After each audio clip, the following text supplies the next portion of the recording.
제가 세워본 거는 아니지만요. 어떤 목사님의 설교를 듣다가 그러한 말씀을 해주셔서 저도 기억을 하고 있는데, 성경에 두려워하지 말라는 말씀이 몇 번 나올 것 같으십니까? 정확하게 두려워하지 말라, 이 문장 그대로는 아니지만 두려워하지 말라는 느낌의 말이 몇 번이나 나올 것 같으십니까? 10번보다는 많을 것 같고요. 1000번보다는 적을 것 같은데, 성경을 다 제가 세어보진 않았지만 그 목사님이 말씀하실 때 365번 나온다고 합니다.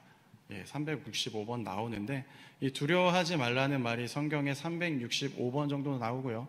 우리의 1년이 365일인 것을 기초로 해서요, 그 목사님이 말씀하시기를 하나님이 우리의 삶 가운데 매일매일 두려워하는 삶이 아니라 하나님의 말씀을 의지하여서 두렵지 않은 삶을 살기를 원하신다라고 하나님이 말씀하신다는 것입니다. 그 말씀을 들으면서요, 저는 두려워하지 말라라는 말씀이 365번이나 있을 만큼, 또 반대로 생각하면 우리의 삶 가운데 두려워할 만한 일들이 너무나 가득하다라는 것입니다. 여러분들의 삶 가운데 두려움으로 찾아오는 일들이 언제든지 있을 수 있으나, 그럼에도 불구하고 여러분들이 두려워하지 않을 수 있는 비결은요, 우리의 하나님을 의지하는 것입니다. 오늘 설교의 제목이요, 하나님을 두려워하는 자의 힘이라고 되어져 있는데요, 하나님을 두려워하는 자의 힘이 무엇이라 생각하십니까?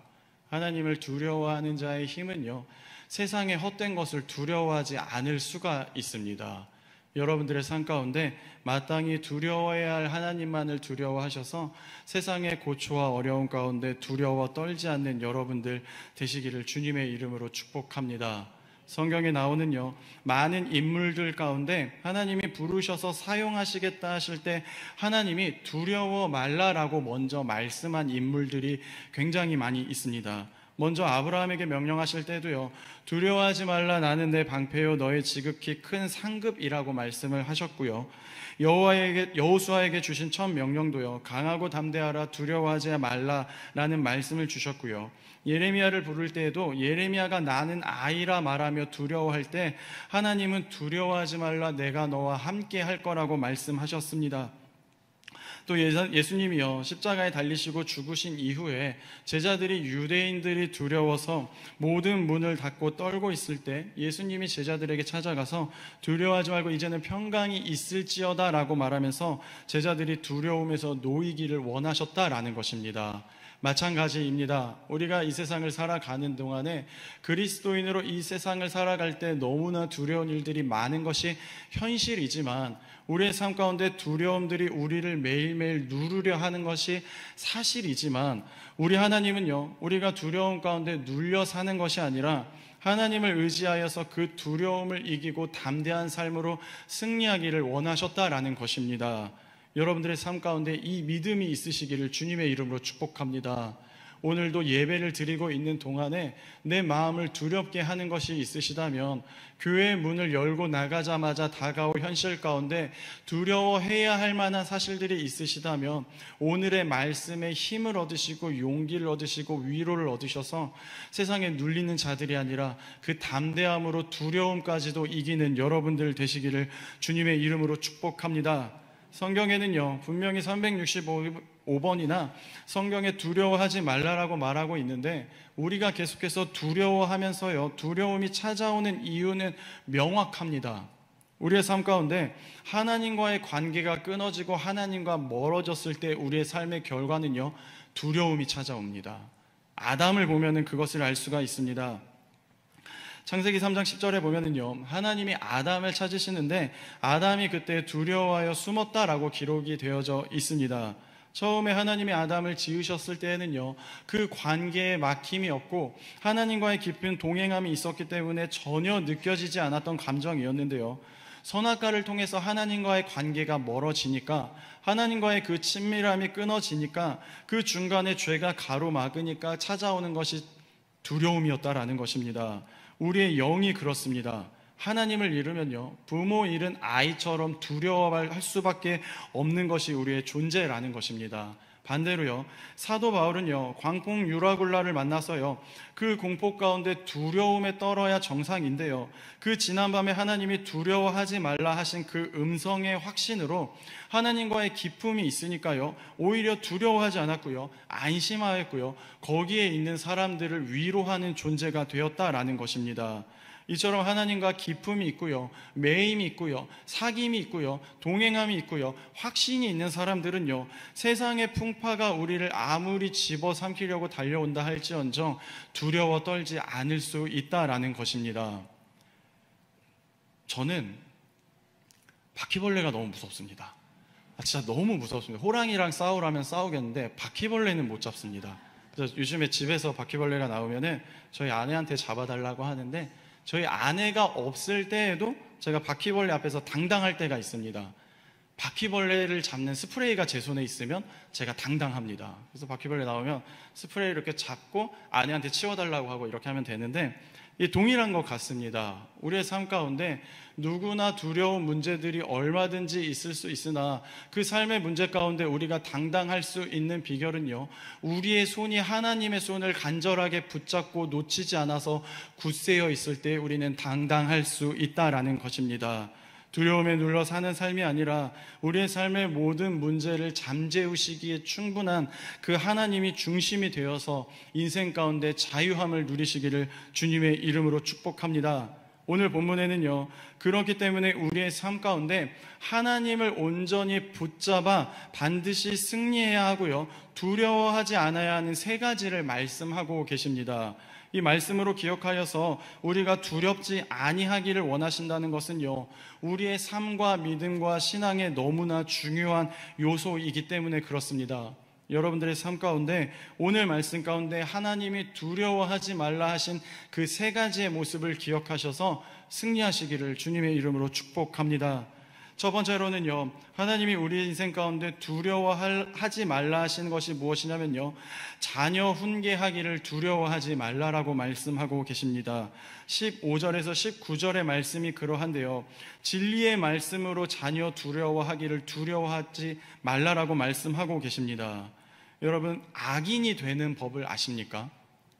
악인이 되는 법, 강도를 하고 방화를 하고 도둑질을 하고 그러면 악인이 되는 걸까요? 아닙니다. 성경에서 말하는 악인이 되는 방법은요, 아무것도 하지 않으면 됩니다. 아무것도 하지 않으면 악인이 될 수 있습니다. 마찬가지로요, 우리 자녀들을요, 악인으로 만드는 방법을 아십니까? 우리 자녀들을 악인으로 만들 수 있는 방법은요, 하나님의 진리의 말씀으로 훈육하거나 견책하거나 가르치지 않고요, 아무것도 하지 않으시면 됩니다. 우리의 말씀 가운데요, 우리가 교회 안에서요, 죄인이라는 단어도 쓰고요, 악인이라는 단어도 쓰는데요, 이 두 단어는 전혀 다른 성격을 가지고 있습니다. 먼저 죄인은요, 성경에서 규정한 대로 우리가 타고난 본질, 성질을 죄인이라고 말할 수 있습니다. 본질적으로 우리는요, 아담의 원죄로부터 계속해서 죄의 DNA를 물려받기 때문에 생각하는 것이 악하고 또 우리가 행하는 것이 얼마든지 죄스러울 수 있기 때문에 우리는 죄인이라는 것입니다. 그런데 여기서 중요한 점은 이것인데요, 우리가 본질적으로 죄인이기 때문에 그냥 계속해서 죄인의 모습으로 살아가는 것이 아니라 하나님의 말씀으로 하나님을 깊이 만나서 계속해서 나를 다듬고 거듭나서 하나님의 자녀로 다시 한번 우리가 거듭나야 한다라는 것입니다. 그와 다르게 악인은 이렇습니다. 우리가 죄인인 것을 알고도 뉘우치거나 돌이키거나 회개하여야 하는데 나는 뉘우칠 것이 없다라고 생각하거나 혹은요, 듣지 못해서 나는 뉘우치지 못하는 것이 악인이라는 것입니다. 다시 한번 설명을 드리면요, 죄인은요, 우리가 타고난 우리의 본성이 죄인인 것이고요, 악인은요, 그 타고난 본성대로 돌이키지 않고 그대로 살아가는 것이 악인의 모습이라는 것입니다. 그러니까요, 우리가 얼마든지 본성이 죄인인 것은 사실이지만요, 하나님 보시기에 끝까지 악인이어서는 안 된다라는 것입니다. 동일하게 우리 자녀들에게도 마찬가지입니다. 우리 자녀들이요, 얼마든지 세상을 살아가면서 죄인된 모습의 결과들이 나타날 수 있으나 그것을 보고 방치하고 그냥 내버려 두는 부모가 아니라, 우리 아이들의 인생의 결말이 악인이 아니라 하나님의 자녀로 거듭나게 하기 위해서 끝까지 우리 아이들을 견책하고 다스리며 말씀으로 가르치는 부모가 되어야 한다라는 것입니다.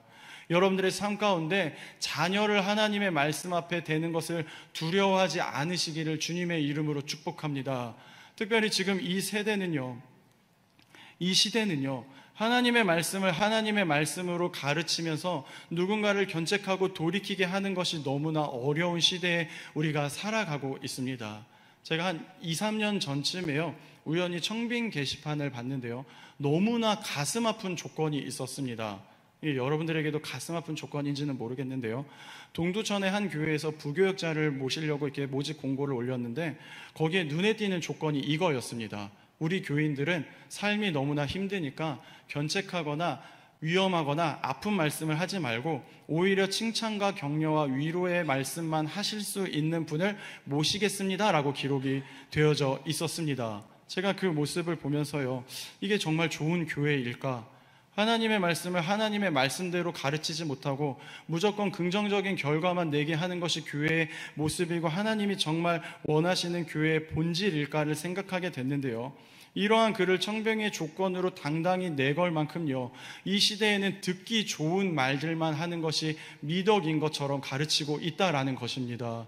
여러분들의 삶 가운데요, 믿음의 도전이 있으시기를 바랍니다. 내 귀에 듣기가 힘들고요, 내 마음이 찔리고요, 내 삶을 송두리 흔들리는 것 같은 그 거친 말씀이 나를 살리고 나의 아이들을 살린다는 것을 믿으시기를 주님의 이름으로 축복합니다. 특별히 이 시대에요, 많은 부모님들이 자녀 하나가 잘못될까봐 두려워서 벌벌 떠나가는 이 시대 가운데요, 여러분들은 우리 아이들을 지킬 수 있는 방법이 하나님의 말씀인 것을 믿으시기를 바랍니다. 이 시대의 자녀의 교육이요, 공감만 잘해주고 칭찬만 잘해주고 이해만 잘해주면요, 아이들이 스스로 인간의 모습답게 스스로가 깨우치며 자라나는 것이 이 현대 자녀 교육의 큰 흐름인데요, 하나님은요, 또 성경은 그렇게 말하고 있지 않습니다. 오늘 본문에요, 채찍과 꾸지람이 지혜를 주는데 그렇게 하지 않고 마음대로 행하게 버려둔 자식은요, 결국 어미를 욕되게 한다라고 기록되어져 있습니다.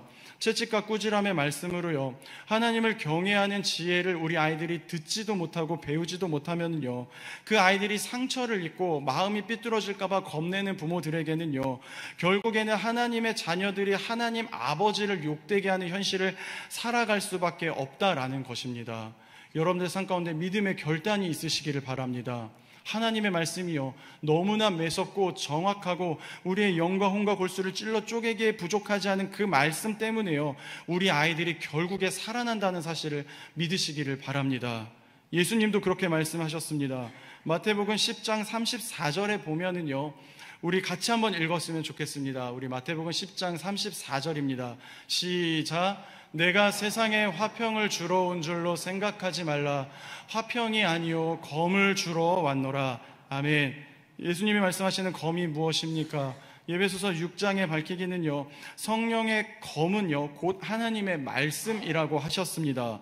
그러니까요, 우리 예수님은요, 무조건적으로 잘한다, 애쓴다, 수고한다, 괜찮을 거다, 복 받을 거다라고 말씀하시지 않고요, 이유 없는 근거와 위로와 헛된 화평을 주시겠다라고 말씀하신 적이 한 번도 없으십니다. 오히려요, 검을 주시면서 이렇게 말씀하셨는데요, 내가 온 것은 사람이 그 아버지와 딸이 어머니와 며느리가 시어머니와 불화하게 하려 함이니 사람의 원수가 자기 집안의 식구라라고 말씀하셨습니다. 이 말씀은요, 하나님이 그 진리의 말씀을 집안에 주시기 때문에 그 집안 가운데 불화가 일어날 거랍니다. 하나님의 말씀이 진리이기 때문에요, 그 집안에서도요, 한 식구이고 한 집안의 가족이고 구성원이지만 그 명확하고 선명한 확실한 믿음의 기준과 말씀의 진리 때문에요, 여전히 악인의 삶에서 벗어나지 못하는 그 가족의 구성원과 부딪힘이 있을 거라고 말씀하고 계십니다. 아무리 부부여도요, 영이 통하지 않으면 방법이 없는 겁니다. 아무리 부모 자식이어도요, 영이 다르면 안 되는 거고요. 아무리 한 배에서 난 형제 자매여도요, 영이 부딪히면 갈등이 생기는 겁니다. 그래서 예수님은요, 사람의 원수가 자기 식구라고 말씀하고 계십니다. 나의 남편이요, 또 나의 아내가요, 나에게 상처를 주고 지우지 못할 아픔을 줘서 원수 같은 게 아니고요, 남편이 로또처럼 나랑 안 맞는 것이 하나도 없어서요, 원수 같은 것이 아니고요, 자식이 내 마음대로 따라주지 않아서 원수 같은 것이 아니고요, 나를 인도하는 영이 다르기 때문에, 진리의 말씀이 기준이 아니기 때문에, 나아가는 삶의 목적이 하나님의 나라가 아니기 때문에 원수처럼 섞이지 못한다라는 것입니다. 그럼에도 여러분들은요, 삶에서 두려워하지 말고요, 이 의의 싸움을 멈추지 않기를 축복합니다. 여러분들의 가정에 주님이 주시는 평안이 있으시기를 바랍니다. 오늘 말씀을 기억하셔서요, 자녀들을 악인의 길에서 돌이키지 못하고 훈계하지 못하며 어떻게 되겠지라는 그 순진한 생각 가운데 머물며 영적인 무지와 무책임의 부모가 아니라 말씀으로 자식을 징계하고 자녀를 살릴 수 있는 믿음의 실력이 있는 부모가 되시기를 주님의 이름으로 축복합니다. 좋은 부모는요, 건강한 신앙과 굳은 믿음을 물려주는 부모입니다. 많은 부모들이요, 좋은 대학과 좋은 직장과 좋은 결혼만 하게 해주고요, 유산과 땅과 건물을 많이 못 물려주는 것을 가슴 아파하는데, 하나님의 말씀의 기준은 그런 것이 아닙니다. 하나님의 말씀의 기준은요, 우리의 삶 가운데 우리의 자녀들이 하나님께 온전히 속한 바 되고 메인 바 되어서 하나님의 자녀답게 살아가는 것을 하나님이 복된 부모의 기준으로 삼으셨다라는 것입니다. 여러분들이 자녀가 상처받을까봐, 이것이 갈등이 생길까봐, 삐뚤어질까봐 두려워하는 모습으로 머무는 부모가 아니라, 그럼에도 불구하고 우리 자녀들을 살리기 위해 애쓰는 부모가 되시기를 주님의 이름으로 축복합니다. 몸에 문제가 있어서요, 칼을 대고 수술을 하면 상처가 남습니다. 그런데요, 그 상처는 사람을 잘 살린 증거이기도 합니다. 반대로요, 수술하고 남은 수술 자국이 두려워서요, 수술을 하지 않으면 죽습니다. 마찬가지로요, 우리 아이들과 끊임없이 말씀의 기준 때문에 싸우고 아이들의 마음속에 심지어 상처가 남는다고 할지언정, 그 상처가 우리 아이들을 구원으로, 하나님의 나라로, 하나님의 품으로 이끌 것을 믿으시기를 주님의 이름으로 축복합니다. 이 영적인 싸움을 멈추지 않는 우리 교회가 되기를 원합니다.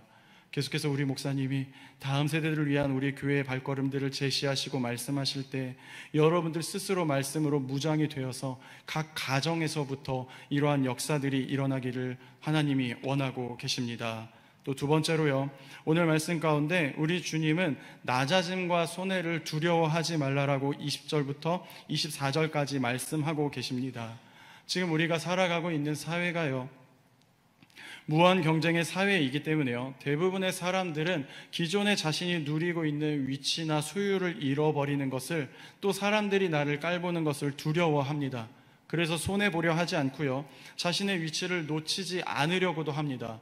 또 그것이 그 마음대로 되지 않으면요, 분노하기도 합니다. 그런데 예수님의 가르침은 전혀 그렇지 않았습니다. 마태복음 23장 11절과 12절의 말씀을 우리 같이 한번 읽도록 하겠습니다.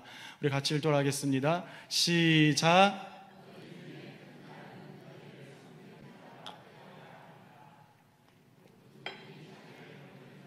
낮아지고 누구든지 자기를 낮추는 자는 높아지리라. 아멘. 예수님은요, 그럴 만한 자리의 명성과 위치에 있었지만요, 언제나 우리에게 낮아지는 삶의 모습을 보이셨습니다. 예수님이 마귀에게 시험을 받을 때에도 스스로 낮아지는 모습을 보이셨는데요, 누가복음 4장에 보면은 마귀가 예수님을 끌고 올라가서요, 천하만국을 보여주면서 나에게 절을 하기만 하면 이 모든 것이 너의 권위와 영광이 되게 해주겠다라고 약속을 하였습니다. 아마요, 마귀가 하나님의 아들이신 예수님을 시험할 때 어설픈 말장난으로 시험하지 않았을 겁니다. 마귀에게 불분명히 그럴 만한 능력과 권세가 있었기 때문에 만약에 예수님이 정말 절하기만 했다면요, 그 세상에서 누구보다 높아지는 명예와 권위를 취하실 수도 있었을 것입니다. 그런데 예수님의 대답은요, 우리가 잘 알고 있는 것처럼요, 예수께서 대답하여 이르시되 기록된 바 주 너의 하나님께 경배하고 다만 그를 섬기라 라고 하였느니라 라고 대답하셨습니다. 예수님이요, 하나님의 아들이시고 동등된 본체이시기 때문에 얼마든지 하나님처럼 권위와 영광을 누리시는 것이 당연하지만, 그럼에도 불구하고 낮아져서 하나님을 경배하고 섬기는 자리에 자신을 두셨다라는 것입니다. 예수님이 마구간에 겸손하고 낮은 모습으로 오셨던 것처럼, 십자가에서 겸손하고 낮은 모습으로 숨을 거두신 것처럼요, 예수님은 예수님의 삶을 통해서 우리에게 끝까지 겸손하고 낮아지라고 말씀하고 계십니다. 우리의 인생 가운데요, 예수님을 닮아서 스스로 높아지지 못하여 두려워하는 인생이 아니라 이 말씀의 기준처럼 우리가 스스로 낮아지며 겸손함이 있어야 한다라는 것입니다. 예수님의 가르침대로요, 끝까지 자기를 낮췄던 대표적인 인물이 세례 요한이었습니다. 세례 요한이 이 땅에 올 때에요, 예수님의 오실 길을 예비하는 자였는데요, 그가 광야에서 회개하라 천국이 가까이 왔다라고 전포할 때요, 예루살렘과 온 유대와 요단강 사방에서 사람들이 나와 죄를 자복하고 그에게 세례를 받았습니다.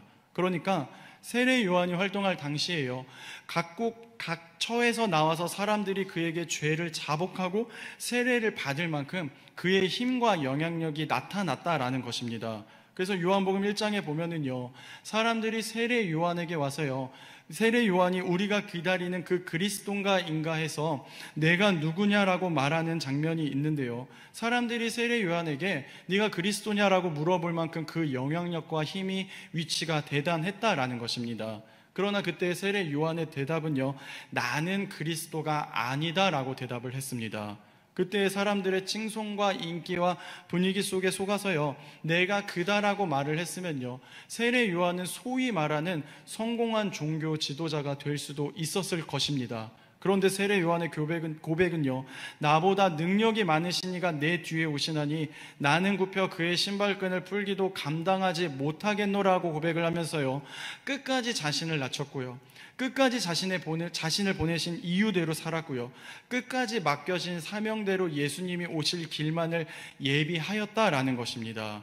이 일이 결코 쉽지 않습니다. 이 일이 쉬웠으면은요, 교회마다 문제가 생기지 않았을 겁니다. 목회자마다 탈선하지 않았을 거고요, 중직자들마다 손가락질 받지 않았을 거고요, 성도들을 세상이 우습게 보지 않았을 겁니다. 세례 요한처럼요, 끝까지 종이 종처럼 사는 것보다 스스로 높아지고 체면을 차리고 박수를 받고 칭찬받으려 하는 것이 사람의 본성이기 때문에 그렇습니다. 제가 세례 요한이었으면요, 못 이긴 척 어설픈 대답을 했을 것 같습니다. 메뚜기랑 석청이 지겨워서요, 그 광야의 삶이 힘들어서요, 저는 얼마든지 타협을 했을 것 같습니다.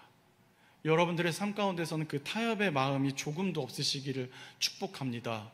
세상에서 내가 높아지고 영향력을 나타내고 사람들에게 박수를 받는 것이 성공인 것 같으나, 오늘 말씀하시는 예수님의 가르침은요, 스스로 낮아지고요, 내가 누구인지를 잊지 않고요, 끝까지 자신을 낮췄던 그 세례 요한에게 여자가 낳은 자 중에 요한보다 큰 자가 없다라고 칭찬하셨습니다. 낮아지는 것을 두려워하지 않기를 바랍니다. 낮아지는 것을 두려워하지 않으시기를 축복합니다. 제가 목회를 처음 시작할 때요, 그런 생각을 했었었는데요, 제가 잘해서 이름 있는 큰 교회에서 시무를 하고요, 제가 하는 사역마다 사람들에게 칭찬과 인정을 받으면 성공한 사역이고 성공한 목회라고 생각하던 때가 있었습니다. 그래서 그때 제 마음속에는요, 불이 붙는 것 같은 마음들이 있었는데요, 누가 나보다 칭찬을 받고요, 누가 나보다 인정을 받으면요, 제가 부정당하는 것 같아서 두려워서 견디지 못하는 시간이 있었습니다. 저의 모습처럼요, 지금도 사람들이 알아주지 않고요, 사람들이 알지 못하는 곳에서 사역하면요, 실패한 것처럼 여기는 패배주의에 빠져있는 사역자들도 있습니다. 또 반대로요, 근무하는 교회 건물이 크고요, 사무실이 좋으면, 내가 사는 사택이 좋고 사례비가 많으면, 내 부서에 사람들이 많고 인정받고 박수를 받으면 성공한 줄로 착각하는 종들도 있습니다. 근데 하나님의 평가는 정말 그러실까요? 하나님이 생각하시기에 정말 좋은 종일까 생각을 해봐야 한다라는 것입니다. 제가 예전에 박한수 목사님을 이렇게 만나서 이야기를 하다가 그분이 해주신 이야기여서 마음에 담아두는 이야기가 있는데, 하나님과 기품이 있는 사역자, 은사자가 있었답니다. 그 은사자랑 또 가깝게 지내시는 목사님이 하루는 이렇게 순수한 호기심에 여쭤봤던 게 있는데, 그분이 하나님과 직접 대면해서 이야기하시는 것들이 있으시니까 하나님이 보시기에 우리나라의 종들 중에 누가 하나님 보시기에 가장 큰 종인지를 물어봤답니다. 그래서 그 은사 있으신 분이 일정 기간 동안 기도를 하시고 답을 해주셨는데, 여러분은 누가 제일 큰 종일 것 같습니까? 일단 저는 아닙니다. 일단 저는 아닌데, 많은 사람들이 생각하기에 서울의 큰 교회를 담임하고 있는 부자 목사님이 큰 종인 것 같기도 하고요. 가는 곳마다 인기가 있는 목사님이 큰 종인 것 같기도 하고요. 가진 능력과 은사가 많아서 기적을 일으키는 목사님이 큰 종인 것 같기도 하지만, 그분을 통한 하나님의 대답은 이거였습니다. 흑산도 근처 외딴 섬에서 나이가 많으신 노인 5분을 모시고 이름도 없이 혼신의 힘을 다하는 사역자가 하나님 보시기에 가장 큰 종이었다라고 대답을 하셨답니다. 정말일지는 모르는 이야기지만요, 많은 교회들이요 낮아지는 것을 두려워하고요, 많은 사역자들이 낮아지는 것을 두려워하고요, 많은 교인들이 내가 묻히는 것이 두려워서 내 이름을 내려고 하는 것을 하나님이 기뻐하시지 않는다라는 것입니다. 여러분들의 삶의 신앙과 믿음의 모습이 내가 기꺼이 주님을 위해서 낮아지기 때문에 오히려 하나님이 높이시는 그 놀라운 경험들과 삶을 살아가시기를 주님의 이름으로 축복합니다. 오늘 말씀에 주님은 이렇게 말씀하셨습니다. 사람이 교만하면 낮아지게 되겠고 마음이 겸손하면 영예를 얻으리라라고 말씀하셨습니다. 스스로 교만하여 올라가는 자는 하나님이 반드시 낮추시지만 끝까지 하나님 앞에 겸손하여서 낮아지는 자들에게는 하나님의 영광이 나타나게 될 것이라는 것입니다. 교만하여서 내가 스스로 높아지는 자는요, 24절에 도둑과 짝하는 자는 자기의 영혼을 미워하는 자라고 말하였습니다. 도둑의 특징은요, 자기 것이 아닌 것을 불법으로 자기의 것을 만드는 사람입니다. 마찬가지로 하나님이 우리에게 주시지도 않은 영광을 스스로 얻으려고 하는 도둑과 같이 살지 마시고요, 스스로 겸손하고 낮아지셔서 하나님이 주시는 영광을 얻는 삶을 살아가기를 하나님이 원하고 계신다라는 것입니다. 내가 인정받지 못하면 무시를 받아 위험하다고 믿게 만드는 허상의 두려움에 속아서요, 내 힘으로 높아지려 하다가 오히려 하나님과 멀어지지 않기를 주님의 이름으로 축복합니다.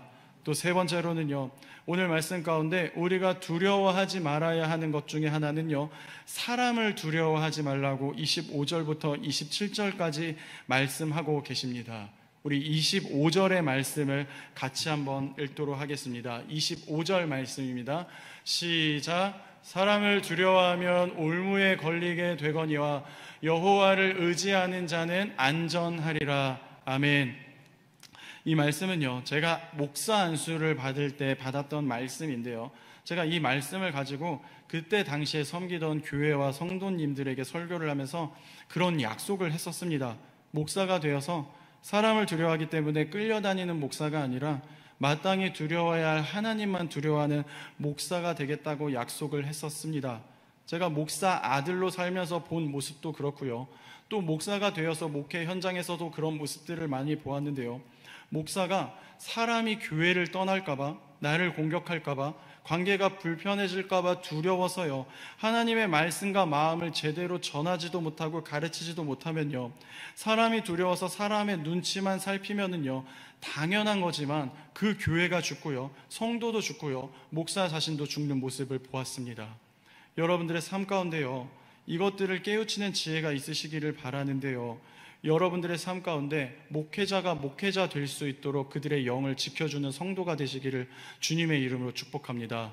이 시대에요, 목사가 자기에게 고기를 숙이는 것이 즐거움으로 삼고요, 목사에게 자기의 영향력을 끼치는 것을 즐기는 염소 같은 교인들이 너무나 많은데요, 우리 광양중앙교회 모든 성도님들은요, 목회자가 목회자답게 살 수 있도록 그들의 영을 지켜 보호해주는 사람들이 되시기를 주님의 이름으로 축복합니다. 목회자가 목회자답게 사람을 두려워하지 않고 강단에서 하나님의 말씀을 과감없이 전할 수 있어야 결국에 여러분의 영도 산다는 것을 잊지 않으시기를 바랍니다. 제가 스스로요, 사람을 두려워하지 않는 목사가 되고 싶고요, 영혼을 살리는 목사가 되고 싶어서요, 고민하고 기도하고 말씀 속에서 찾은 비결은요, 사람을 두려워하지 않을 수 있는 방법은 하나님을 두려워하는 것이었습니다. 동일하게 여러분들의 삶 가운데서요, 하나님의 뜻과 하나님의 거룩과 하나님께 영광을 돌리며 살려고 하는데 자꾸만 사람들이 나를 두렵게 하는 문제들이 찾아오신다면은요, 그때 사람을 두려워하지 않을 만한 내 스스로의 뭔가 힘과 능력을 찾는 것이 아니라 하나님을 두려워하는 마음을 회복하시기를 주님의 이름으로 축복합니다. 찰스 스펄전 목사님은요, 하나님을 두려워하는 사람은 아무것도 두려워할 것이 없다라고 말씀하셨습니다. 반대로요, 우리가 사람을 두려워하면서 눈치 보면서 눌려있는 삶을 살아간다면요, 그 이유는 하나님을 두려워하는 마음이 사라졌기 때문에 그렇습니다. 우리가 대표적으로 사울 왕의 모습을 기억하고 있습니다. 하나님은 진멸하라고 명령하신 아말렉을 진멸하지 않은 이유에 대해서요, 사울 왕은요, 사무엘상 15장 24절에 이렇게 고백을 하고 있습니다. 우리 같이 한번 읽도록 하겠습니다. 시작. 사울이 사무엘에게 이르되 내가 범죄하였나이다. 내가 여호와의 명령과 당신의 말씀을 어긴 것은 내가 백성을 두려워하여 그들의 말을 청종하였음이니이다. 사울 왕이요, 하나님의 말씀을 듣고요, 하나님의 말씀에 순종하고요, 하나님의 말씀을 청종해야 했는데요, 그러지 못한 이유는요, 두려워해야 할 하나님을 두려워한 것이 아니라 전쟁 이후에 왕으로서 마땅히 전리품을 놔둬서 왕의 체면을 살리고 왕의 정치 생명을 이어가야 하는데 그것이 없을까봐 사람의 눈치를 보면서 두려워했기 때문에 하나님의 말씀을 어겼다라는 것입니다. 우리의 모습은 어떻습니까? 하나님을 두려워하는 것보다요, 내가 먹고 사는 문제 때문에 사람의 눈치를 보고 계시진 않습니까? 하나님을 두려워하는 것보다요, 사람의 평가와 이야기가 두려워서 사람의 이야기에만 더 귀 기울이고 있지는 않으십니까? 하나님을 두려워하는 것보다요, 사람들의 눈치와 평판이 두려워서 사람의 눈길을 더 신경 쓰고 계시지는 않습니까? 주님 안에서 마땅히 두려워해야 할 주님만을 두려워하시기를 주님의 이름으로 축복합니다. 예수님께서도 이렇게 말씀하셨습니다. 마태복음 10장 28절에요. 몸은 죽여도 영혼은 능히 죽이지 못하는 자들을 두려워하지 말고 오직 몸과 영혼을 능히 지옥에서 멸하실 수 있는 이를 두려워하라라고 말씀하셨습니다. 두려워해야 할 우리 주님을 두려워하지 않고요, 세상의 헛된 것들 가운데 마음을 두고 벌벌 떨다가 정말 중요한 것들을 잃었다라고 후회하는 여러분들 되시지 않기를 축복합니다. 사도행전 5장의 모습을 보면서요, 우리가 이러한 신앙의 모습을 담기 원하는데 베드로와 사도들이 복음을 전하고 귀신을 쫓는 표적을 행하고 사람을 고치니까요, 대제사장과 사두개인들이 예수님의 이름으로 백성을 가르치는 것을 하지 말라라고 말하는 모습이 있습니다. 그때 베드로는요, 사람보다 하나님께 순종하는 것이 마땅하다라고 고백을 했습니다. 베드로가요, 사람이 두려워서 입을 닫는 자가 아니었고요, 사람이 두려워서 복음을 부인하는 자가 아니었고요, 사람이 두려워서 주님을 포기한 자가 아니었습니다. 그 위협과 공포가 있었지만 두려워할 만한 힘과 능력이 대제사장들과 사두개인들에게 있었지만요, 베드로는 그렇게 하지 않았고요, 마땅히 두려워해야 하는 주님만 두려워하면서 그 능력의 말씀을, 그 능력의 행실을 멈추지 않았기 때문에 그는 베드로가 베드로다워질 수 있었다라는 것입니다. 마찬가지로 여러분들의 삶 가운데요, 마땅한 삶을 살 수 있는 방법은요, 베드로처럼 사람을 두려워하는 것이 아니라 하나님을 두려워하는 그 진리를 깨우치시기를 바랍니다. 우리가 누구인지 그 정체성을 정확하게 알면 됩니다. 갈라디아서 1장 10절의 말씀에 보면은요, 이제 내가 사람들에게 좋게 하랴, 하나님께 좋게 하랴, 사람에게 기쁨을 구하랴, 내가 지금까지 사람들의 기쁨을 구하였다면 그리스도의 종이 아니니라 라고 말하고 있습니다. 그 사도 바울이요, 자신은 사람의 종이 아니라 그리스도의 종이기 때문에, 세상이 아니라 주님께 속한 사람이기 때문에 내가 기쁘게 할 뿐, 좋게 할 뿐, 순종하며 따라가야 할 분은 하나님이라고 말하면서 자신이 누구의 종인지 정확하게 정체성을 밝히고 있다는 것입니다. 오늘 이 시간 여러분들의 마음 가운데 정확히 하시기를 바랍니다. 내가 세상의 영에 휩쓸려서 살아가는 사람이 될지, 아니면 하나님의 영이신 성령에 속하여 온전히 하나님이 기뻐하신 대로 살아갈지, 여러분들의 영적인 정체성이 바로 서는 시간이 되시기를 주님이 원하고 계십니다. 오늘 하나님은요, 잠언의 말씀으로 우리가 두려워하지 말아야 할 세 가지를 말씀하셨습니다. 자녀 징계하기를 두려워하지 마시고요, 낮아짐과 손해를 두려워하시지 마시고요, 사람을 두려워하시지 말라라고 우리에게 부탁하고 계십니다. 이 일 말고도 우리의 삶 가운데 얼마든지 두려워해야 할 문제들이 투성이 있지만, 그러나 기억해야 할 것은 하나님을 경외하고 하나님의 말씀을 두려워하는 자들은요, 세상의 그 무엇에게도 끌려다니지 않을 수 있습니다. 여러분들이 더욱더 말씀 충만하시고 성령 충만하셔서 이 세상의 두려움에 사로잡힌 자들이 아니라 그 두려움까지도 이기는 승리하는 자들 되시기를 주님의 이름으로 축복합니다. 기도하겠습니다. 하나님, 우리의 삶 가운데 두려워할 만한 것이 너무나 많은 것이 사실이지만, 또 그러한 것들 가운데 연약한 우리들인 것이 아버지 우리의 삶의 고백이지만, 그럼에도 불구하고 우리가 하나님을 의지하기 때문에, 하나님을 두려워하기 때문에, 하나님의 말씀을 경외하기 때문에 그 세상의 두려움을 이길 수 있는 주의 자녀들 되게 하여 주시옵소서. 여전히 우리를 두렵게 하고 떨게 하는 문제들이 있습니까? 그것들을 집중하는 것이 아니라 하나님의 말씀과 마음에 집중하여서 하나님이 기뻐하시는 대로, 하나님이 선하시다 하시는 대로, 하나님의 뜻과 계획대로 살아갈 수 있는 믿음의 힘을 우리에게 허락하여 주시옵소서. 예수님의 이름으로 기도합니다. 아멘.